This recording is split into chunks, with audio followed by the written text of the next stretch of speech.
So yeah, we're gonna jump in and talk about the equipment inspection program. It's been out, several years now. The latest iteration of the program. So we'll give it a little update on that and kind of catch everybody up, and then throw out some new ideas that have come up over the last year for sure.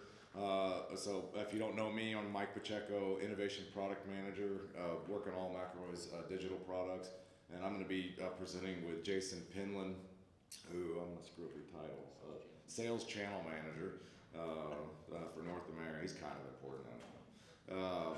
Anyway, so we're gonna be talking together, going through the program. So let me jump into. I always like to start. If you're not familiar with it, let me actually do this. Let's get a little show of hands. Who's using it? Just so I can get a reference of, yeah, two guys over here that write the program. Raise their hands. So okay, so there's a few people on it. So good, I can say whatever I want, really, and everybody's believe me. So let's jump in on the why. So this program goes way back, really back to 2018, and it does start with really channel partners coming to McElroy looking for a way to maintain their fleet. How do you want us to do this? How do you want us to inspect the equipment? And back then it was like, okay, let's tackle that. And they were really looking at it from the standpoint of protecting their own investment. There were certain organizations that already had it as company policy that they were going to be doing annualized inspections anyways. So they were a little on the forefront of that. So those were kind of the two first aspects. And then something happened that really blew this program up, and that's from the regulatory side. So I'll talk just a minute about that. So there's a group, PHMSA for short, but it's Pipeline and Hazardous Materials Safety Administration, which is quite a mouthful, but that is an agency under the Department of Transportation, actually, who they're responsible for developing, enforcing all the regulations for all of the U.S. It was like 2.8 million miles of pipeline transportation. And they had worked for several years, long story about all that, and they had come out and developed what's called the plastic pipe rule.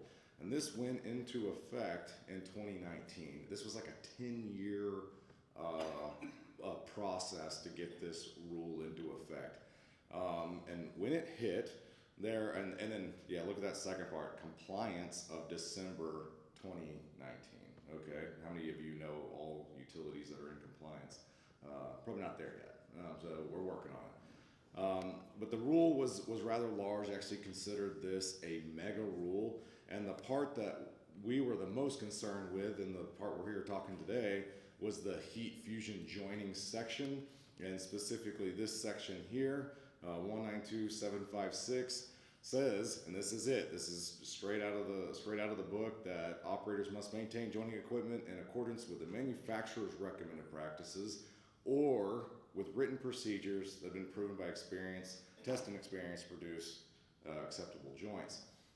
This came out, and that's still a little vague. What exactly do you mean?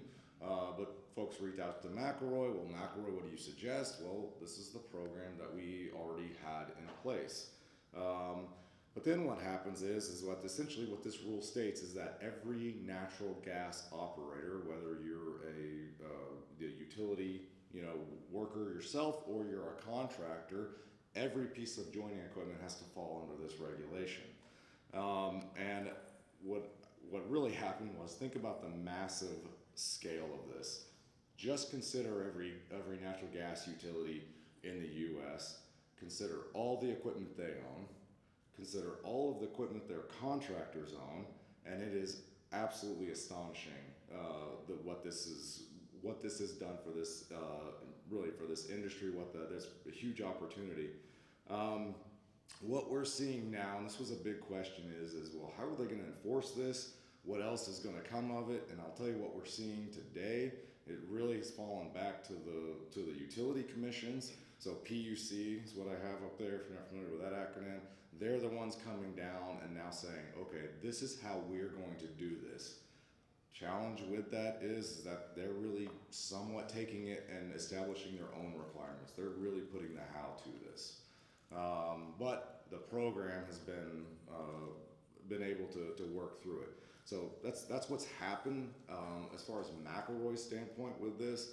We have completely gotten behind it. Obviously, we've been talking about it. There was I'll call it the version 1 of the program for us, and it was an app, an Android app, and we realized we had to get to this scale. And so we invested in and developed the version 2 of the app, which you can go out and use today. And that's really what I'm going to talk about here, and Jason's going to go walk through as well. So when this came out, huge opportunity. We all had to get our arms around it. What we first saw, a lot of people wanted they could go out on their own and develop their own program. That's still an option for them, or they could use this program as well. Most of them did it with a paper-based checklist. Well, interesting thing, that's actually where we started, was paper-based, right? A lot of you, if you're a certified rental, something similar to that, but there's challenges with paper, right? Doesn't scale very well. What happens when a survey needs to be updated? How do you version control paper? Well, even whenever you're actually doing those inspections as well, and you're trying to manage paper, not super easy. Gosh, I'm just looking for Pat to come out and say something, but he's got a smirk on his face. So you got to manage the paper while you're doing the inspection. You're out, you're in the warehouse, dirty equipment, you're working through things, and you're trying to manage a piece of paper doing it through. Not the easiest thing. Then you have to store that document, right? Really, for the life of that equipment, a lot of cases, and this is where the PUCs are coming in, probably the life of the pipeline that was just installed with that as well. So that can create challenges.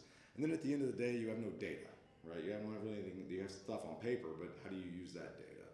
So what we saw, what we worked to develop was how do we make this process as easy as possible? And we had really 3 things on when we were developing the new application. First thing is it had to be portable, okay? And what do we mean by portable? We want it to be able to be downloaded really by major devices, iOS and Android. So we have both of those in mobile app form, as well as access from any web browser. So that way, wherever you are, you can access the information you need. We also had to have multiple user access. So again, and this is where we turned to the Vault. So it's a program, obviously, that McElroy is going forward with. But it's important that they can access all that same information. And then central storage, right? We all need access to the same information. And then, of course, safe and reliable access to the information, which is what the Vault does. So that was the development of the current application that we're in production with today. Excuse me. See everybody's voice going at the end of this. Talk about a little bit of data surrounding where we have been so far on the program. So, we'll go, there we go. Okay, so I'm gonna start, it'll be your top left there. So we have in the program, we are already over 22,000 inspections, right? And that's the version 1 and version 2, okay? So version 2 was launched at last year's INFUSION. You can see that graph right below that. We've seen great adoption of the program. You can see really we have made almost a full switch over to the latest version of it, where we're all storing all this information in the Vault. So we've seen really great use at really the start of this year as well, and then of course continuing on. We have over 150 unique customers already served with this program. So really excited to see a number like that. And that's end users. So those are unique and end user numbers that we're looking at. Over 235 inspectors already out there doing this. 24 channel partners. So again, the bulk of the channel partners are involved. And then you see at the bottom 3 contractors. This is an interesting situation if you think back to that scale. Here's what happened, and you consider these are large contractors, nationwide contractors that have 700 crews spread out all over the U.S. That was a challenge for even channel partners to be able to get and find that reach. And so they partnered, they came together and said, hey, we cannot go out and support and find all those and manage it just from a logistics process. How can we do this together? And that's exactly what they did is we said, okay, well, let's train them to do inspections. But we partnered with them. Essentially, we're able to funnel back parts sales and that partnership with the channel partner as well. But since then, more contractors have come on, and so we have opened the program up again where it makes sense to have others do that inspection as well. So that is what has really driven this work. We have dedicated work going on forward within McElroy to support this program. The opportunities are great. Of course, it really started here, but it's not ending here, right? The natural gas market's driving a lot, but we're seeing a lot more movement within the app, and I think that's where Jason's going to jump in and talk about where we're seeing this go today. Thanks, Mike. Any NFL fans in here? Anyone know what they call the last pick in the NFL draft? What do they call it? All right, so I get to be the last speaker at Infusion 2023, so that makes me Infusion 2023 Mr. Irrelevant. But I want to talk to you about the rental side of the inspection app, where Mike talked about it from the gas utility side of it, where it was mandated for compliance and the app needed to be used in that way to inspect equipment. There's a lot of value when it comes to the rental side. If you think about how you interact with a rental car pickup or return, or what about when you drop off your car for service? How do they treat you now? It's different than it used to be. It's evolved from pen and a clipboard and a piece of paper to them walking around the car with an iPad or tablet. They're making a digital record. And so we figured these high volume businesses are using technology to manage their fleets, and we saw the same value that it could present for our channel partners as far as managing their rental fleets, which they were doing in different ways. So upon request from many of you, we saw how this could cross over into managing your fleets, but we needed to develop features that made it friendly from the crossover from the utility side, the contractor side, to you using it internally for your own fleets. And so what we did was we looked at a few different ways we could evolve it. So we needed the ability to do check-ins and check-outs, right? That's number one. We needed the ability to document your equipment with photos as they came in and verify the condition it was in when it left. We needed better asset management.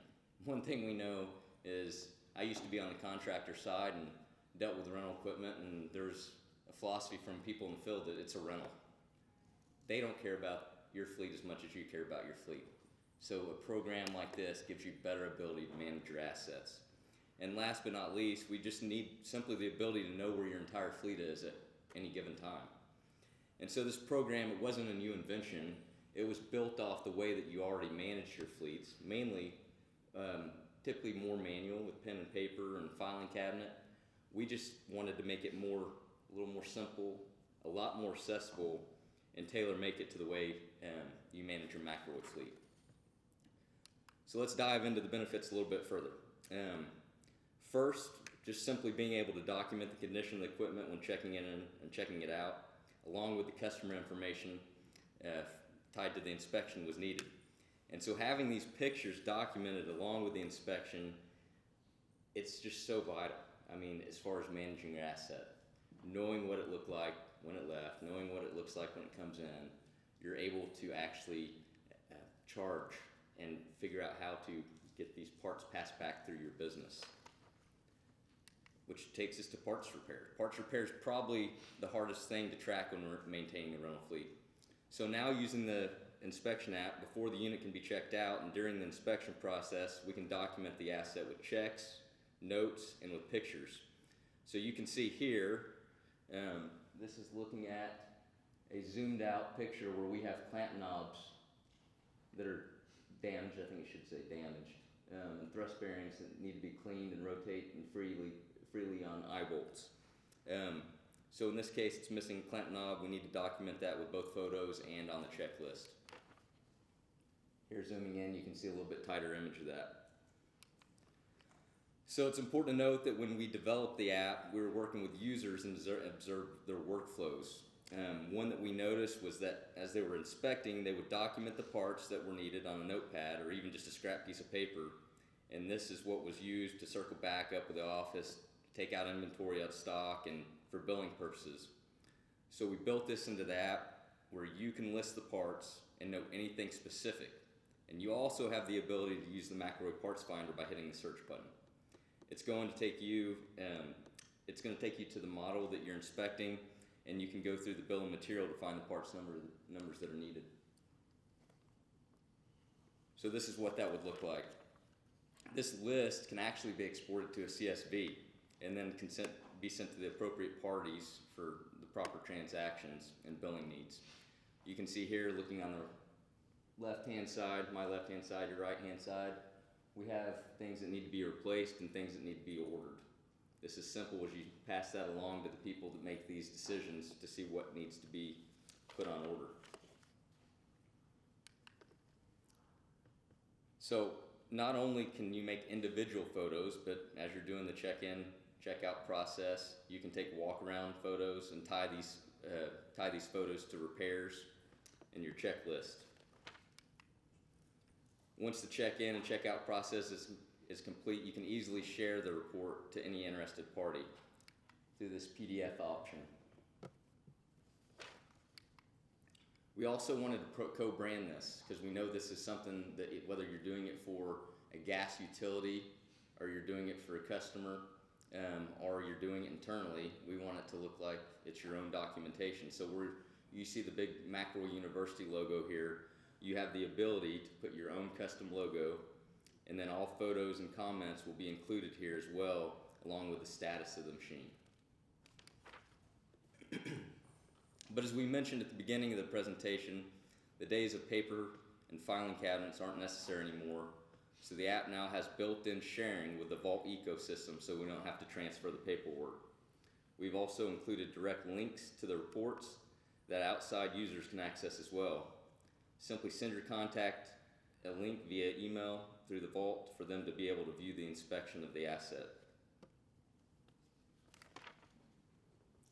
So another great benefit of the inspection program is assessment of the equipment with the results in disposition. For example, there's built-in flexibility to allow the user to pass a unit, but the disposition can pass or repair should a small repair be required. For units that have a failed result, the inspector can choose between fail, repair, and replace.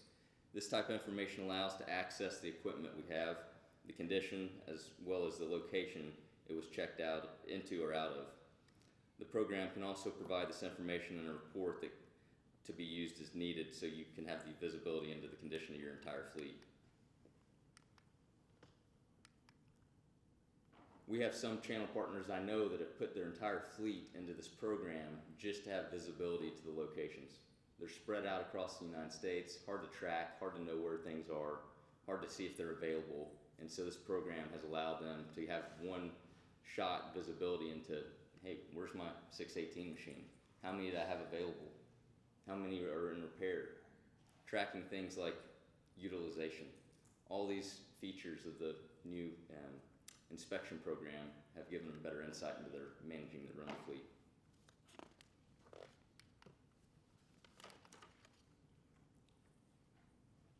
So the checks that we have really came from three main areas. They came right from the shop floor where we do inspections.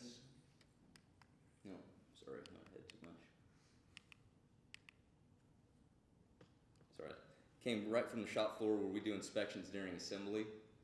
They came from our product manuals, and they also came from things we learned from our end users. But one thing we also know is that you manage more than just your McElroy rental fleet. You manage generators. I know some partners will rent anything that will rent. They'll rent brooms, they'll rent whatever, trucks, you name it. So we wanted to have the ability to add on to these surveys.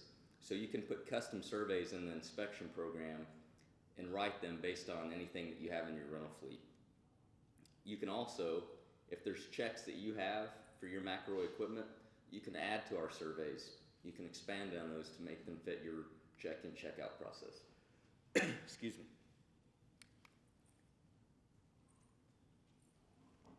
And what we're doing with this is we're talking to end users, as we're talking to your customers at be it trade shows, call-ins, you name it. We're pushing them towards you. We're talking about the program. We're telling them it's available and that your participation is important because you have the ability to inspect their equipment, maintain their equipment, order parts for their equipment, and we want to drive them back to you ultimately for you to make the sale and take care of each customer. Mike.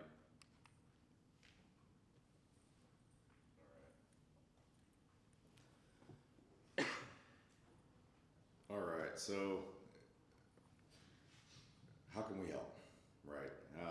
First thing is, what Jason mentioned was, how do we get your products into a list like this? First thing that we've done is if you guys can generate an asset list for us, we can do a pre-generated upload for you. So whenever you go to use the program, all of your assets are already there at your fingertips. I think that is one of the big elements of what this program is if we just look at it with the lens of an inspection tool, you know, maybe that's all it is, but think about it from that asset tracking, being able to have a complete history of that piece of equipment, right, and being able to do costing over its lifetime as well, and all of the maintenance that you're putting into that asset. So we can certainly help with that if that's something that you want to do to get started. What is that list? We can pre-generate it. That way when your users go to do that inspection, it pulls up, you know, there's no fat fingering of what the model number is or serial numbers, anything like that. That can all be done ahead of time. Something beyond that, and where we have to be real careful with any piece of software is software creep is very real, especially in our world. We don't want it to become enterprise software necessarily. But what we have done is we have created APIs already. I know that's going to get a little technical. Here's why that's important. If you likely already have some system backend that this needs to communicate with, these APIs are very important. It's how systems talk to each other. When we have this ready to go, this is something that you can use to tie to your system. So this system can talk to another system very easily. Realize you have to get your IT department involved. Sometimes that's scary, but it's good to already have this pre-established to make it happen. So anyways, that is available. So if that's something you want to take back and have a conversation on, it's a big hurdle that's already overcome, and it gets things moving a lot faster. Lastly, Macro University training. We already have training courses out there. That is actually how, if you get onto the program, how you get an inspector ID, which is important aspects of the program. So it already exists, it's already available, so there's training out there. But let's talk about where also this continues to go. So again, think of it from an asset tracking tool. Think of it, we say the rental side. I would also say really any check-in, check-out process you may have. If there's something you do even with your internal folks, we're doing this as a small example. We have some used equipment, basically demo equipment that when we need, we actually use this program for that. That way we have full asset tracking. It's not for us in a manufacturing world. There are part numbers and that's all stored in inventory. This is a non-inventoried item, so we use this program. So we can still track its condition. We know where it is, where it's located, who has it, whatever that case may be. So Chris here has a saying that we need to eat our own dog food. I'm not sure where he got it, but it makes sense, and we do. We follow our own, use our own program. So anyways, where do we go with this? And I think if you sat in on the data logger, I think really this whole event, you started to see the vision that we have with the vault and how much power is here. We want to take it mobile and think about over the lifespan of your asset that you've invested in, what this inspection tool can do, where we're going with Vault Mobile, and being able to have that historical view and more of a centralized view around that product that you have. And really the idea here is how do we, at the end of the day, how do we sell this out to the marketplace? It has to provide value. And so what we are doing, and we've been talking about for several years, is increasing the value of the vault ecosystem. I believe we've shown we certainly have done that. And then really at the end of the day, how does this increase the value of our equipment overall? And that's certainly important. I think most of you who track, especially used McElroy machine prices, know they go for a fair amount. So that's certainly what we're doing, and this adds more to that overall value. That's what we have. What questions do you guys have? Yes, sir. Mike, on the check and check out portion, can you upload pictures yourself, or do they have to be taken from satellite? Because sometimes you have that higher resolution. When you zoom in, it starts blurring out. That's a great point, and I'll answer it slightly different. Is that the later app, you don't necessarily have to use a data logger, although DL7 has a pretty good camera on it. You can use your phone, run an iOS or Android app, and get, I mean, these things, today are incredible quality. So what we do see, and we see this often, is that a lot of people are still using a digital camera and having to then go upload. In this case, it's built into the app. I'm going to use the phone of the app, and I can get around whatever I need to do to take that photo. And you're doing it really through that guided process of inspecting the equipment. So I think the answer is yes, you can get around the equipment and do it. But can you choose a file? No, we don't have that feature in today. It's all done through the app. Sorry, yeah, answer that direct. What else? You said making an asset stock list, is that something we have to send you, or we just put it into the app and it builds it ourselves? Yeah, today you have to engage with us, and we'll get that up. Here's two ways to do it. If you go through and you have, I would say if you have a more contained asset list, go do an inspection. Just walk out, do an inspection, and that creates it in your asset list. If you have a sizable asset list, that's what we're saying. Send us this asset list. We already have a template for you. Hey, fill it out this way, and then we'll go and we'll do an upload. That way, when you access it, you'll have all the information ready to go. You'll just type in an asset number, and it'll just pull up, that direct asset with you're not having to key in model numbers, serial numbers, things like that.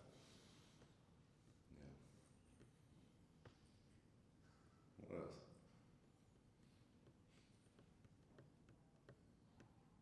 Any cool transitions in the app? Oh man, we love transitions. Sorry, that's a little insider joke on our.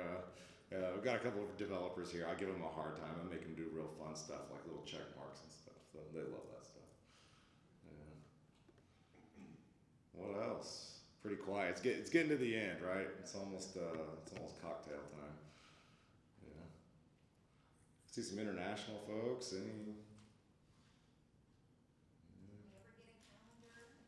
Oh, what a great question. Yeah. So I don't know if anybody heard that, but there is a concept that's in discussion, certainly, of scheduling your equipment. And again, these are really good features. We are looking into it, how we can integrate with a calendar. Basically, when you are doing it from the rental side, how do you say, oh, this one's being reserved, or this one's going to be out for 2 weeks, and be able to plan that business. So we're certainly looking at that. We want to make sure that whatever we do there, certainly fits the larger audience as well. So it's a good feature that we will keep an eye out. Yeah. Yes, sir. If we're already using a separate software to track everything and keep track of how much money we've made off these and depreciation, is that something that we can then, say I want to transfer just to that inspection app, is that something I can get all my previous info into all my assets? Or is it like just starting from Possibly. I think we'd have to dig into that one a little bit more specifically and see what we can do there. It's just data, right? We can figure it out. So, yeah. How many people are using another software right now to manage their rental fleet? Yes. How many people are using still pen, paper, filing cabinet method to? So about equal on both sides.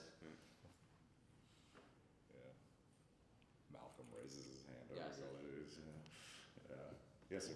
So if you're entering in, say, Megamax, back in 2 months, the newer ones with the top come off, and you tend to swap carriages a bit between tracks, 630s and T9s.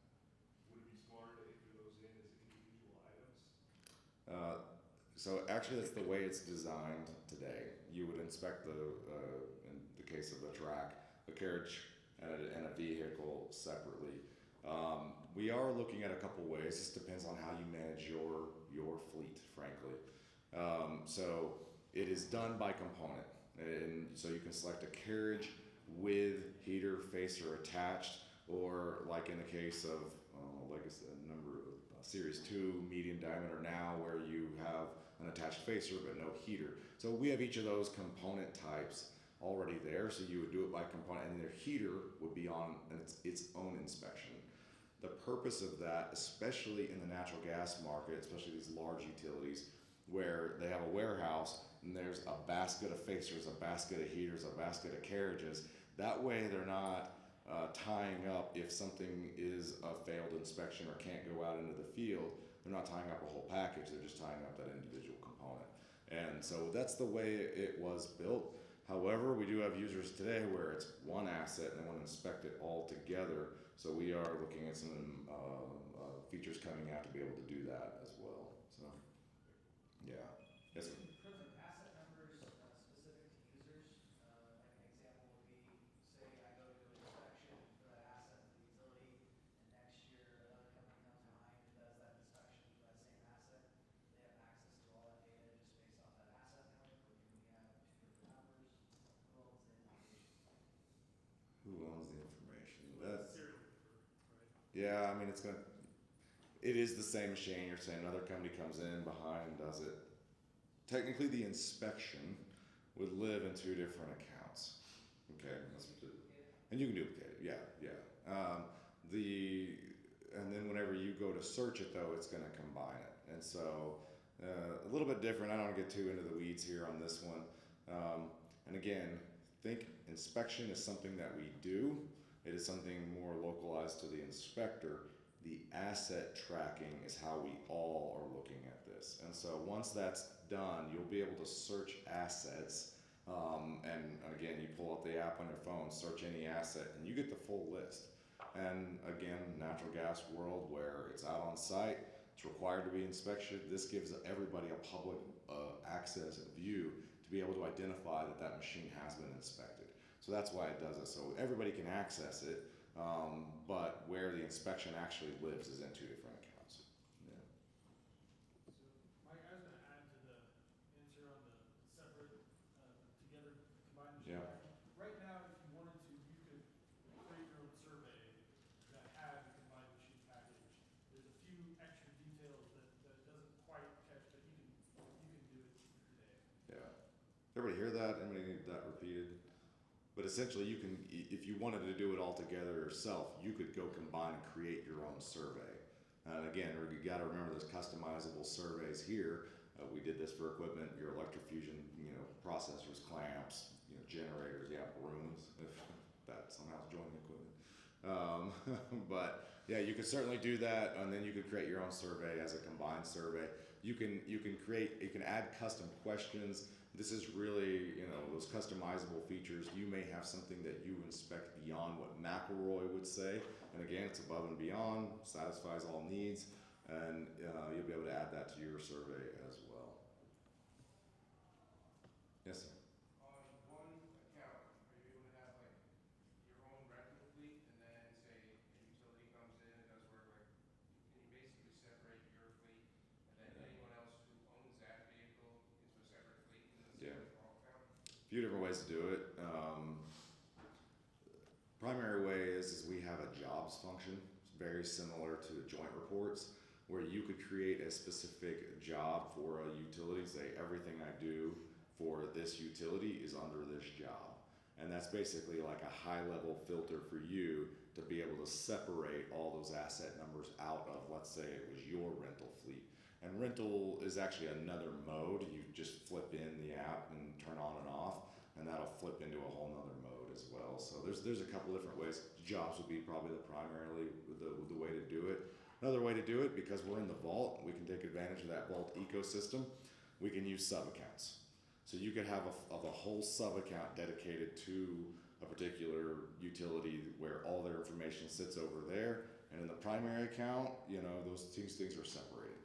So another way to do that. Are there rules on asset numbers and how gaining them, or is there recommendations? It's probably the biggest. I'll be honest with you, it's the biggest trick, and the reason is what we would suggest is everybody go out, put asset numbers on their equipment, right? Because not all equipment is serialized. So it is certainly a body of work that we all have to do.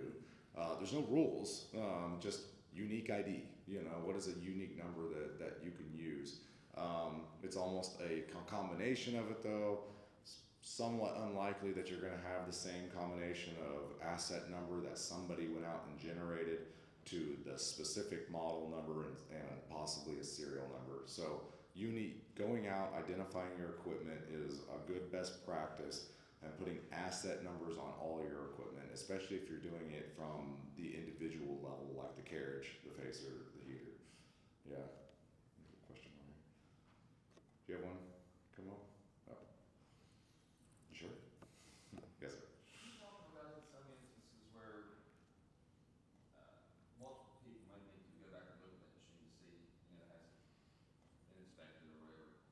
Will this be similar to like the certified inspections that we do where I can just go in and, or you can go in, anybody can go in and put that sticker number in and Yep. it pulls up a list of everything that was done? Yep, that same functionality was brought over to the new application as well. Yeah, and it can be done from whether you have an account or not. It's a public view. You can download the app, or you can go to the website and type that in even without a login. There's a just says search for inspection, and gives a little search field. You can type in inspection, sticker number, asset number, serial number. I think it was all three. Yeah.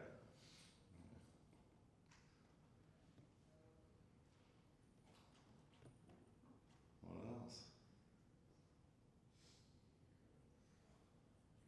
Okay. Well, hopefully cocktails start here pretty soon. I appreciate everybody's time and attention getting late in the day. Thank you all.